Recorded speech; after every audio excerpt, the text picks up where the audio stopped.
S'il vous est arrivé d'être en dehors de votre environnement habituel, vous saurez qu'il y a de nombreuses feuilles, de nombreuses herbes que vous ne connaissez pas. Beaucoup de gens se sont empoisonnés au cours des siècles, par accident, en cueillant des herbes qui ne devaient pas être cueillies parce qu'elles étaient toxiques. J'ai fait une expérience similaire la première année que j'étais au Nigeria. Je n'étais pas encore fiancée, j'habitais seule dans un appartement au campus et je ne voulais absolument pas employer de serviteurs. Les étrangers m'avaient recommandé d'employer un serviteur, me disant que j'en aurais bien besoin, puisqu'il fallait chercher de l'eau au robinet public, vu que l'eau ne coulait pas au robinet, que j'en aurais aussi besoin pour faire les courses pour moi, puisqu'il n'y avait pas de magasin au campus, et qu'en ville, il n'y avait que le marché. Et puis, je ne parlais pas Igbo. Et au marché, tout le monde parlait Igbo, pas forcément anglais. Mais je m'étais obstiné, j'avais jamais de la vie. Qu'est-ce que c'est que cette histoire? Je ne veux pas employer de serviteur. Alors je suis partie au marché, bien décidé à faire de bons achats. Et tout de suite, j'ai eu des problèmes.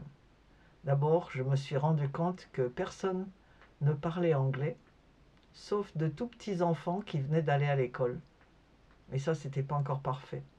Et puis, je cherchais des oranges et je ne les voyais pas pour cause. Les oranges étaient vertes, mais ça ne voulait pas dire qu'elles n'étaient pas comestibles. C'était juste leur couleur.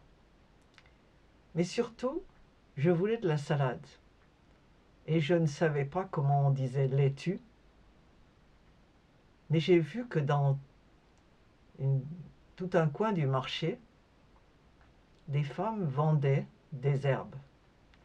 Elles étaient déployées dans des paniers ou sur des paniers assez plats. Et je regardais ça, je me suis dit, bon, ça a l'air d'être des laitues. En tout cas, ce sont des herbes. Donc, moi, j'avais l'habitude de manger des herbes qu'on cueille dans la prairie, en France. Et je n'ai pas vu de grande différence. Je ne savais pas que j'avais déménagé. Alors, j'ai acheté ces herbes et quand je négociais, la personne qui me vendait ces herbes souriait d'un grand sourire. Et je ne savais pas de quoi il s'agissait. En fait, si j'avais pu lire sa pensée, ça aurait été quelque chose comme ça. Mais pourquoi diable veut-elle acheter ça? Est-ce qu'elle sait vraiment de quoi il s'agit? Est-ce qu'elle a une idée de la façon dont ça se traite? Rien de tout ça, bien sûr. Alors je suis partie contente avec mes herbes. J'ai d'ailleurs, par la même occasion, acheté un de ces paniers plats. Puis je suis rentrée à la maison. J'ai lavé les herbes avec un tout petit peu d'eau. Je les ai mises dans un bol. Je les ai coupées et j'ai fait de la vinaigrette. Puis j'ai mis ça dans la bouche. Et c'est là où ça s'est terminé. Je n'ai jamais mangé cette salade. Je ne savais pas ce que c'était. La seule chose qui se passait, c'est que c'était une salade amère. Très amère. Quasi immangeable. Alors le lendemain, j'ai raconté à mes collègues, je ne sais pas ce que c'était. J'ai acheté quelque chose qui était immangeable. J'ai décrit l'impression que j'en avais, une bouchée, et tout le monde a ri. C'était la blague du jour. J'avais acheté des herbes amères. Et voilà. Et bien sûr, j'ai vite appris que ces herbes n'étaient pas utilisables en salade. Si vous cherchez, vous verrez que ces herbes s'appellent scientifiquement Vernonia amygdalina, plus connue appelée comme feuille amère, ou en anglais bitter leaf. Et au Nigeria, bien sûr, c'était bitter leaf ou onubu.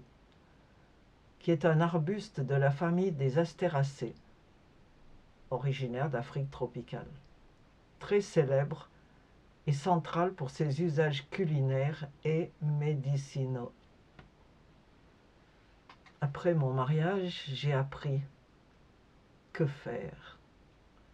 Il faut laver ces feuilles, laver et relaver pour atténuer l'amertume.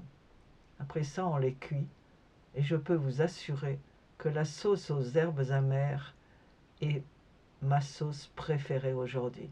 Ofe onugbu, délicieux. Encore fallait-il savoir comment la préparer.